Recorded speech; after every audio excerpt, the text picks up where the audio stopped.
तो ये स्वामी समर्थ फ्रेंड्स नवरात्र शुरू हो गई है और मैंने आपको घट स्थापन कैसे करना है, जोत कैसे संभालना है, जवारे कैसे बोना है, सब कुछ मैंने आपको सविस्तर से बता दिया है।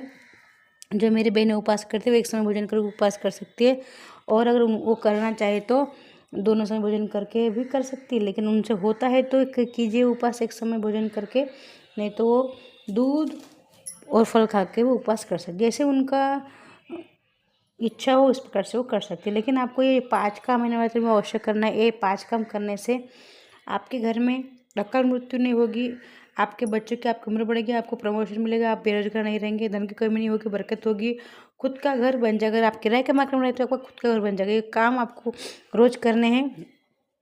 कैसे करने हैं आपको, अगर आपने घट स्थापन किया है तो आप रोज़ आप जवारे को आप रोज़ पानी दीजिए। पानी बहुत मत डालिए, छोटा थोड़ा ऐसा छाटिए पानी, जैसे कि आप ऐसे छोटे छोटे किसी छिटक लगाते छिटक लगाइए। बहुत ज़्यादा पानी होने से वो जवारे सड़ जाते हैं, गंदी दुर्गंध आती है, इसलिए इस बात का ध्यान रखें। फ्रेंड्स दूसरी बात, पान के पत्ते पे सुनिए 5 उपाय मैं आपको बता रही हूँ, अवश्य कीजिए। पान के पत्ते पर केसर लगाकर चढ़ाने से घर के कलह होते, लड़ाई होती है, ख़त्म होती है। अगर बच्चे माँ आपकी बात नहीं सुनती है तो वो सुनेंगे और घर के सभी झगड़े समाप्त हो जाएंगे। मिट्टी के गौरी जी और गणेश जी की पूजा आप अगर इन 9 दिनों में करते हैं तो आपका खुद का घर, मकान, दुकान बन जाएगा। किराए का मकान से आपको छुटकारा मिल जाएगा, अपना स्वयं का घर बन जाएगा।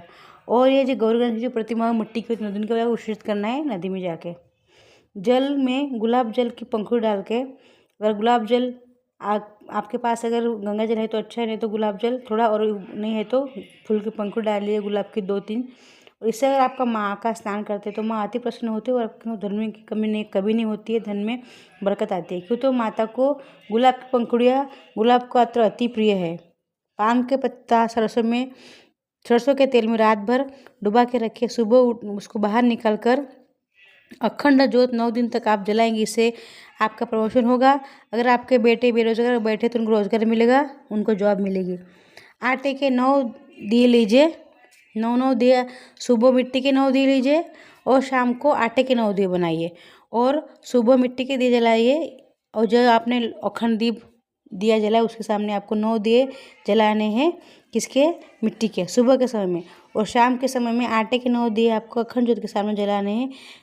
ऐसे अगर आप करेंगे 9 दिन तक तो आपके परिवार में अकाल मौत नहीं होगी, है तो भी टल जाएगी। अगर आपके पत्रिका में कहा गया कि इसका अकाल मृत्यु है तो वो टल जाएगी, कभी भी नहीं होगी। बीमारी कभी नहीं आएगी, आपके परिवार में कोई बीमार नहीं पड़ेगा। ये सब इसके फायदे हैं।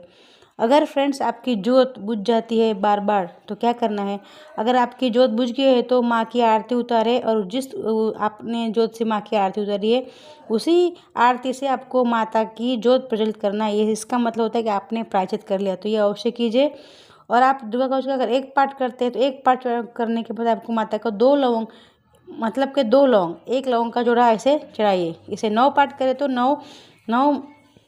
9 जोड़े मतलब 18 लोग हो। आप ऐसे चढ़ाने से आपके घर में जो भी परेशानी, जो भी आपकी दिक्कतें समाप्त होती है। तो फ्रेंड्स देखिए, मैंने आपको ये उपाय बताया है, 5 उपाय मैंने आपको बताया। आपको पैरों में महावर लगाना चाहिए, पैरों में महावर, माथे में बिंदी और वो चुनरी ओढ़कर, और अपने हाथ में मेहंदी लगा के माँ की आरती उतारना चाहिए। माँ की पूजा करने से माँ इससे अति प्रसन्न होती है। माँ को पान का बीड़ा अवश्य चढ़ाइए, जिसमें सुपारी, लौंग, इलायची हो, पंचमी हो चढ़ाइए, इससे माँ अति प्रसन्न होती है। फ्रेंड्स जानकारी अच्छी लगी चैनल सब्सक्राइब अवश्य कीजिए, और मैंने वीडियो बनाया है अवश्य देखिए। फ्रेंड्स अगर देखनी हो तो अवश्य देखिए, आपको अच्छे लगे तो चैनल सब्सक्राइब अवश्य कीजिए और शेयर भी कीजिए।